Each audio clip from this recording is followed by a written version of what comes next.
Good morning, Jessica. How are you? Good. Can you hear me properly? I Is it can alright? hear you perfectly, mate. All good. Yeah. Perfect. Excellent. So you're on holidays, yeah? Um, yeah, I'm traveling in my van. I've been traveling for about 11 months, so I'm living in the van. Doing a bit of a lap of Australia. Excellent. Yeah, And been you good. made it to the top end, okay? Yeah, I'm in Darwin. I've probably been in like a bit over a month or even 2 months in Northern Territory. Yep. It's been lovely. It's a special part of the world. Quite hot. Yeah, what's the temperature? Well, right now it's not too bad. It gets like unbearable at like 3 p.m. Yeah, and then it's like 36, but to me it feels like it's like 46. Which part of Australia are you from? I'm from New South Wales and I love the heat. But I also have 2 dogs, so now I have to like manage their heat. Yeah, as well as your own. It's easy enough for you to find relief, but dogs aren't always that lucky. They're not allowed in a lot of the spots, so I'm like, Yeah, like that's a yesterday pain. I was at the pool's edge, like on the inside of the pool, and they were on the outside of the pool, and I was just like bucketing water on them. And none of the creeks are safe to jump in because you might get eaten. Exactly. Yeah. I can't go to any of and relax at any of the riverbeds. Yeah, it's always a pain. I mean, everybody loves a good dog and they're great companions, but when you're travelling, they're like having a third arm that you can't get in your shirt, you know. Yeah, it's made it a bit difficult. Only really in like Kakadu area have I think because it's so big. So like I thought I could just go in for a day, come out. I could just do pet sitting for the day. I didn't realise it would take me like 3.5 hours just to get into the park. Yeah, it's a big so place. I ended up doing like days in there. Have you stayed at Jabiru or? I ended up staying in the park at all different spots along Just the in way. your van, yeah. Yeah, it was pretty good. Awesome. Now, you had an incident on Sunday at about 5:30, yeah? Yeah. It was like 5:36. The sun was definitely about to set. And it was after like a really hot day. And I was just driving after a hike. I was just about to like go to where my campsite is, but I thought I'll just go down this road and see what's down here. And it was in a space where I had seen the most wildlife. Like I hadn't seen wild horses in Kakadu yet. There was like 4 different bunches of horses, donkeys and buffalo. And then there was like a river, but it was like a crossing that it looked like it was load bearing. So I slammed on my brakes so I wouldn't cross it because I was like, oh, that's a bit sketchy at night. Yeah.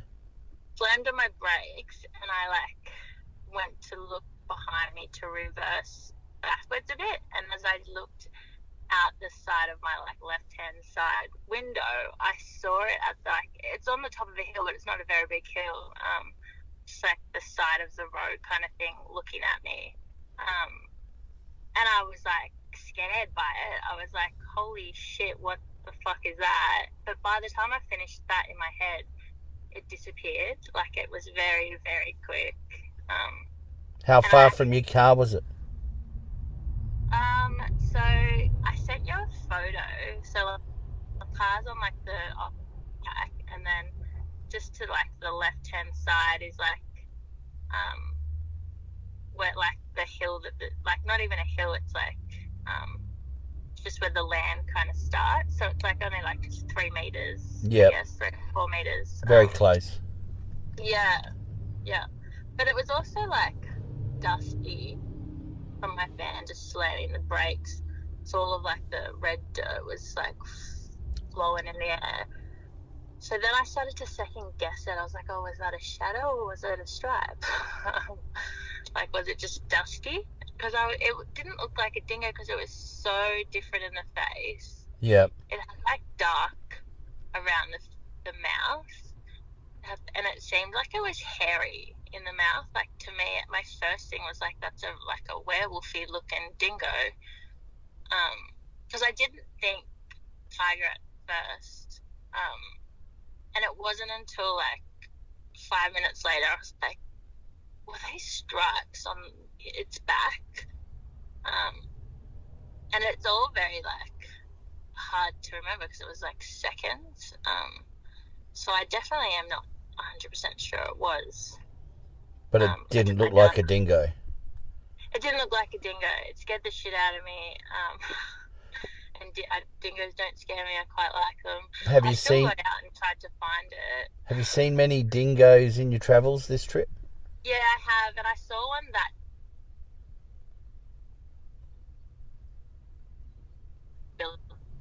Sorry, you just dropped out there, mate. You've seen one this trip?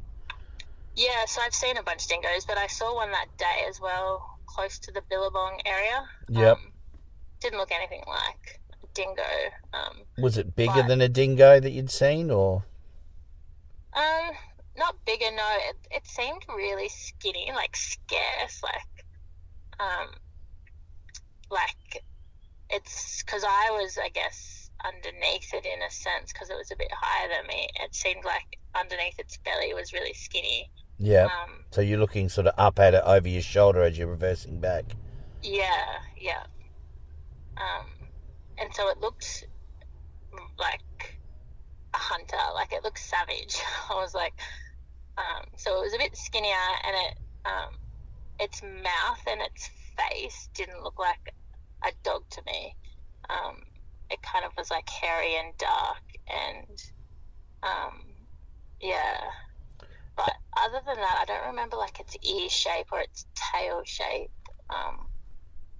because it went so quickly, and it just disappeared. But you saw what looked like stripes on its rump. Yeah, and it wasn't like full of stripes. It was just maybe like, which were like on its bum up to like its middle half. Yep. And they were a bit wider than what you'd expect, maybe, like bands rather than stripes? Yeah. Okay. Yeah. You're not the first person to describe them like that. Yeah. It didn't seem like orangey though. It was like the colour of it. Like the stripes were dark, like but the colour of the whatever it was like brownish, not like orangey-ish. Sure. So it was a darker colour rather than the fawn colour that you're used to with thylacines. Yeah. And when you said it looked really savage, why is that? Did it show you its teeth, or what happened? Well, firstly it was like very like skinny, kind of like staunchy looking. Like it wasn't like a cute looking animal I would approach. Like, because I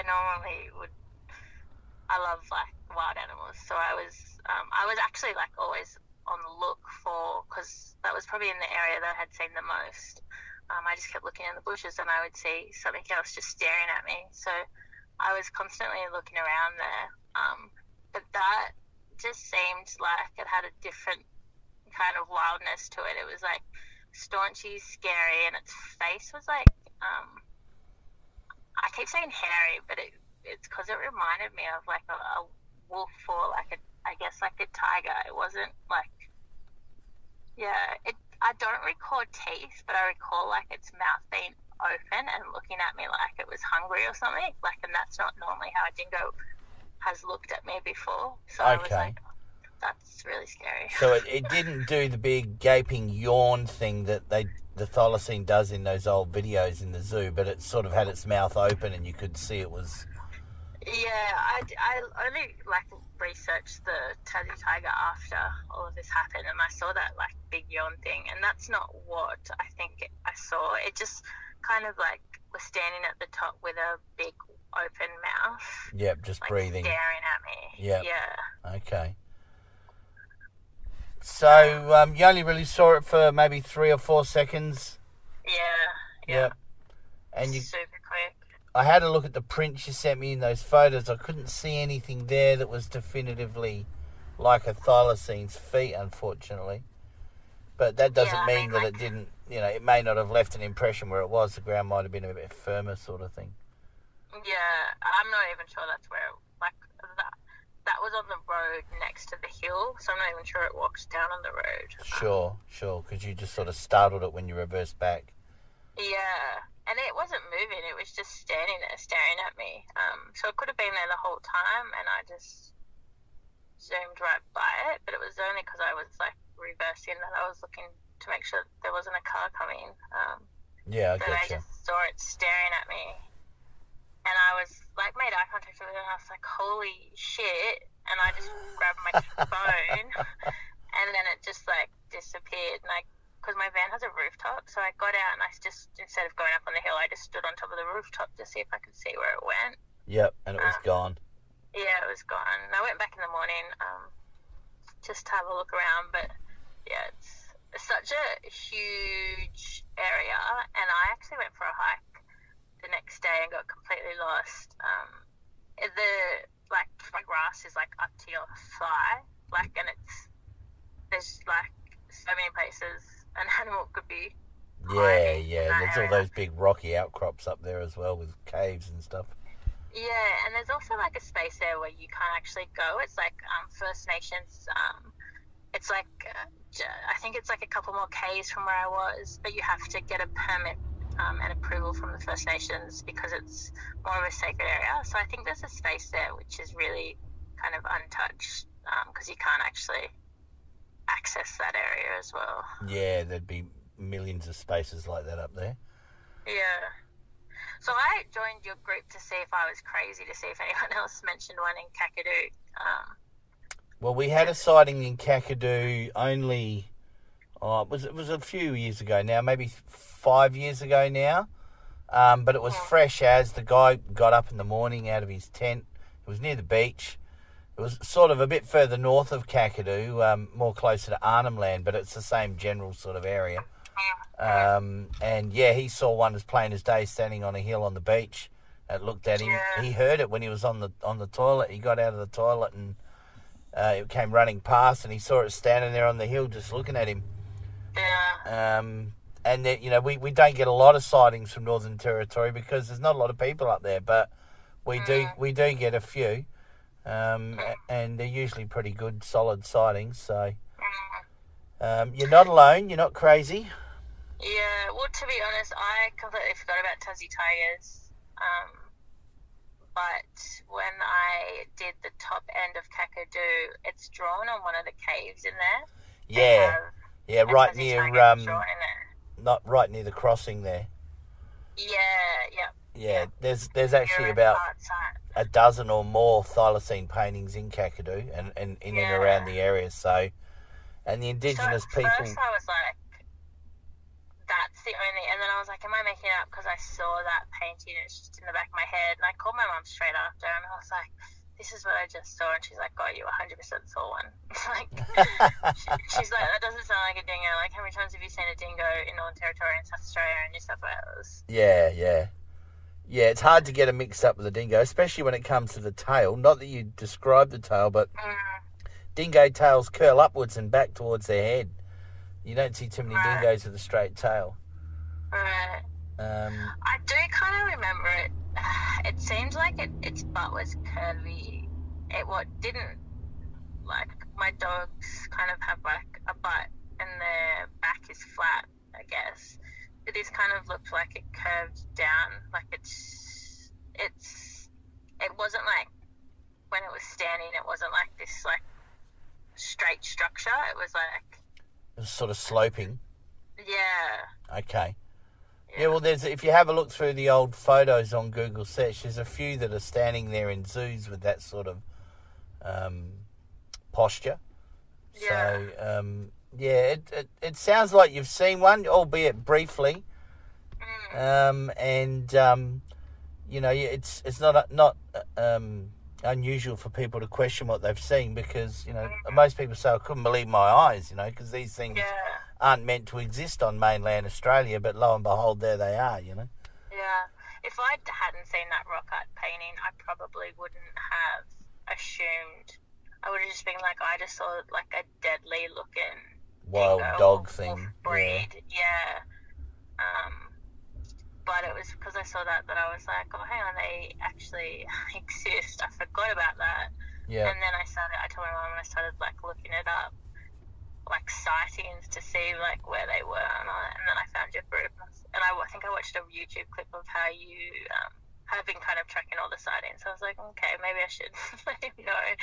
Oh, so cool. I went back in the morning, took a snippet of where I think I was living. But yeah, I'm sure there's a bunch in Arnhem Land and places where there's no population. Yeah, they're seen in just about every region of Australia, to be honest. Yeah. There's not many places where they're not seen. It's all far and few between, but every now and then, you know, the Blue Mountains, South Gippsland in Victoria, the Nullarbor in South Australia produces sightings still, so never say never is what I say. Yeah. Now, Jessica, I record all of these interviews and I use them on my YouTube channel if people are okay with that. Are you okay with that? Yeah, I'm totally fine with that. All right, no worries, cool. So I'll try and get this out tonight and put it out. Welcome to my crazy world. I told a bunch of people when I was hiking, I was like, hey, I saw a Tassie tiger here yesterday. They're like, sure you did. I was like, all right, that sounds crazy. You didn't see a Tassie tiger, you saw a territory tiger. Yeah. Awesome.